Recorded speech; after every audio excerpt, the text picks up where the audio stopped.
I say this not just with human logic, but with divine revelation. Jesus Christ will return in our generation. This is a truth revealed to me by God the Father and the Holy Spirit. Ang kilalang pinakamatalinong tao sa mundo na may pinakamataas na IQ ay naging viral dahil sa kanyang pahayag tungkol sa katapusan ng mundo, na si Jesus ay malapit nang bumalik upang puksain ang diablong si Satanas.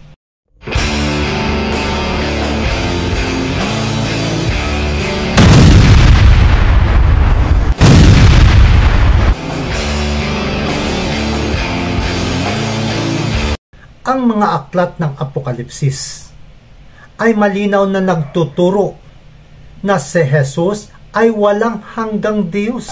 Pero bakit ang simbahan ng mga saksi ni Jehovah, ang Iglesia ni Cristo, at iba pa ay nagtuturo pa rin na si Jesus ay isang tao lamang at hindi Diyos na walang hanggan? Sa Apokalipsis 1:18, ako ang nabubuhay at namatay at masdan. Ako'y nabubuhay magpakailanman at taglay ang mga susi ng impyerno at ng kamatayan.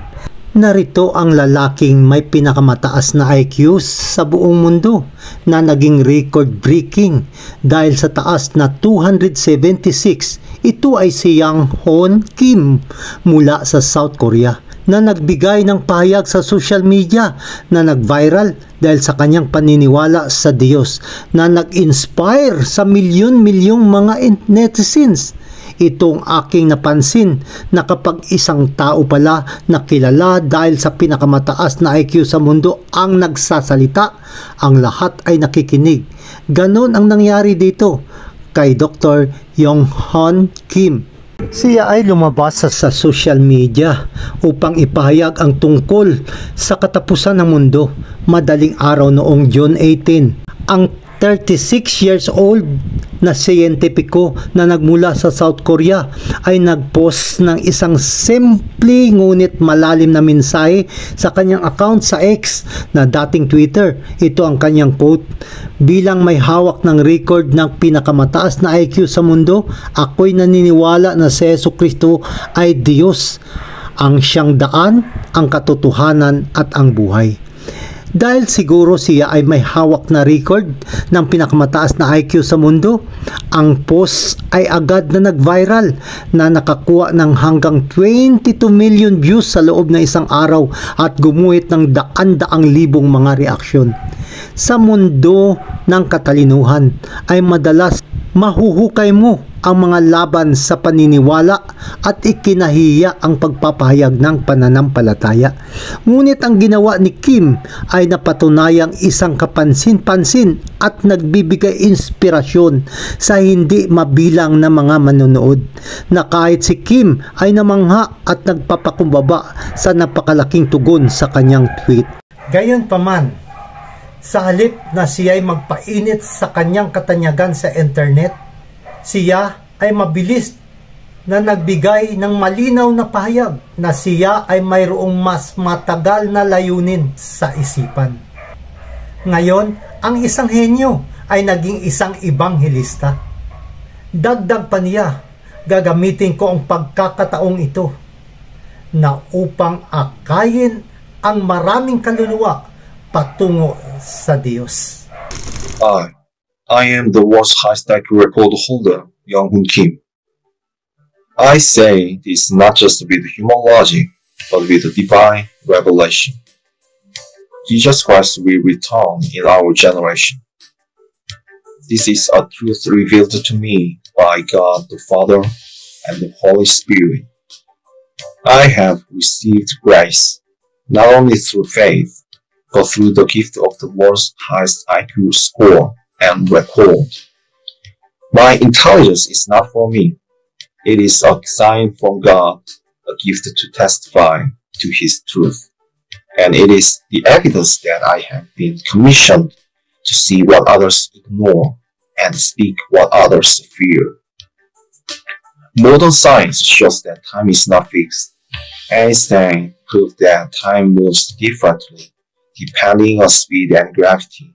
So when Jesus said, "This generation will not pass away until all these things happen," he was speaking from eternity, not human clocks. And quantum physics teaches that what we believe and observe can shape what becomes real.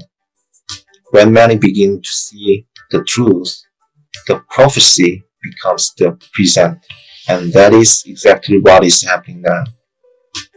Look around. We create artificial intelligence that think, but forget how to think ourselves. We edit our DNA, but deny who we truly are. And we kill the unborn and call it freedom.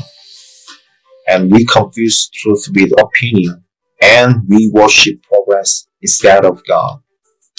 This is not evolution or progress. It is absolutely collapse.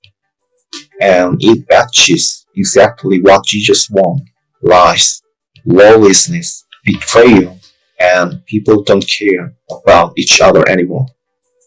Jesus said, when you see these things begin to happen, know that I am here, right at the door.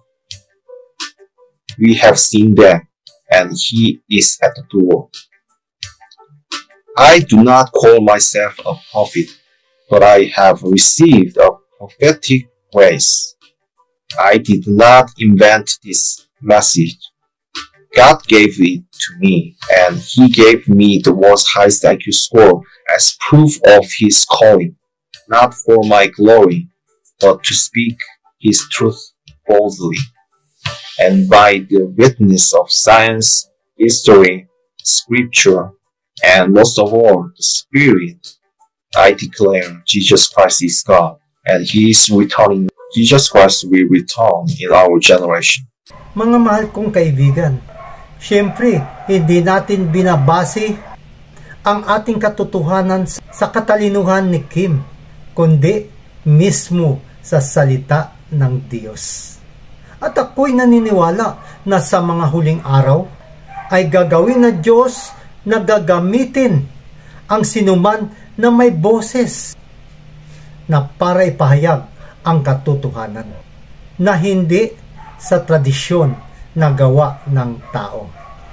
Kaya paano ang mga taong nagtuturo at naniniwala na si Jesus ay hindi Diyos at tao lamang? Katulad na lamang ng mga Jehovah Witnesses at ang Iglesia ni Cristo. Ang iba pa, ayon sa website ng Jehovah Witness, ayon sa kanilang sariling pagsasalin ng Biblia, ang New World Translation, sa simula ay ang salita, at ang salita ay kasama ng Diyos, at ang salita ay isang Diyos. Maliit na salita ang tinutukoy na Diyos. Ito ay kanilang sariling pagsasalin. Ngunit sa New King James Version o maging sa King James Version mismo, ang pagsasalin ay ganito: ang salita ay Diyos, hindi isang Diyos. Isa lang itong bias na interpretasyon para patunayan ang kanilang mga maling aral. Ang Iglesia ni Cristo o INC ay hindi naniniwala na si Jesucristo ay Diyos. Tinitingnan lamang nila na si Jesus bilang ang anak ng Diyos, isang tao at ang Mesiyas. Ngunit hindi Diyos at hindi banal. Kanilang binibigyang diin na si Jesus ay isang tao lamang. Binabanggit nila ang mga talata mula sa Biblia kung saan si Jesus ay nagsasabi na siya ay isang tao, na ito ay pinatotohanan ng mga apostol. Ngunit, kinikilala nila na si Jesus bilang tagapamagitan sa pagitan ng Diyos at sangkatauhan. Tinitingnan nila siya bilang isang taong pinili ng Diyos para sa tungkuling ito at hindi bilang Diyos. Kaya't sino ba talaga ang nagsasabi ng totoo? Ang mga simbahan bang ito? Alam natin na mula pa sa simula ay gumagawa na si Satanas na upang ilagay sa isipan ng tao na mag-aalinlangan sa pagka-Diyos ni Jesus. Malinaw na itinuturo ng Biblia na si Jesus ay tunay na naging tao at tunay na Diyos. Ihalin tulad na lamang natin ito sa isang barya na dalawang kabilaang panig nito ay parihong may bisa. Sa mga aklat ng Hebreo, Kabanata 1, Talatang 1, ang Diyos ay nagsalita sa ating mga ninuno sa iba't ibang panahon at sa iba't ibang paraan sa pamamagitan ng mga propeta. Sa mga aklat ng Hebreo, makikita natin ang Diyos ay kinakausap ang mga anghel at ang anak na si Jesus. Pakinggan natin ang sinasabi ng makalangit na Ama sa Hebreo 1, Talatang 8. Ngunit sa anak ay sinasabi niya, ang iyong trono, O Diyos, ay magpakailanman at kailanman.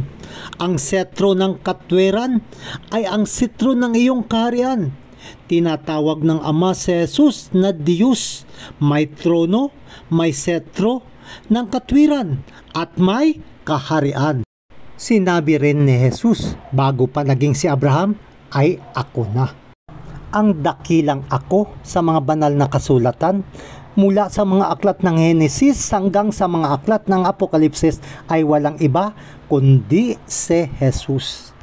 Ayon sa mga aklat ng Isaias Kabanata 25, Talatang 9, narito, ito'y ating Diyos, hinintay natin siya at ililigtas niya tayo.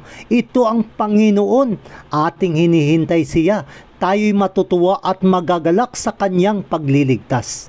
Ipinahayag ni Propeta Isaias sa isang senaryo na isang araw sa isang maluwalhating araw na iyon ay mangyayari sa atin na mapagmasdan natin si Jesus na ating Diyos, na tayo ay naghihintay sa Kanya. Ang Seventh-day Adventist ay naniniwala sa pangalawang pagbalik ni Jesus na bilang hari ng mga hari at Panginoon ng mga Panginoon. Na itong mga tao na nangingilin ng ikapitong araw, ang araw ng Sabat, na bilang tanda ng Diyos at sa kanyang bayan. At ang East Day Church ay naniniwala din sa kadyusan ng ating Panginoong Hesukristo. At sa kanyang muling pagbalik na ito ang panahon ng pag-aani.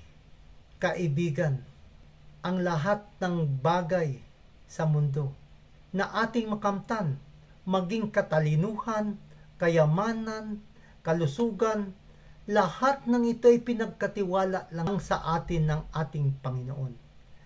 Na kapag ito'y ating gamitin para sa kaluluwalhati ng kanyang pangalan, ay mauunawaan natin ang tunay na kahulugan ng isang buhay ng Kristiyano.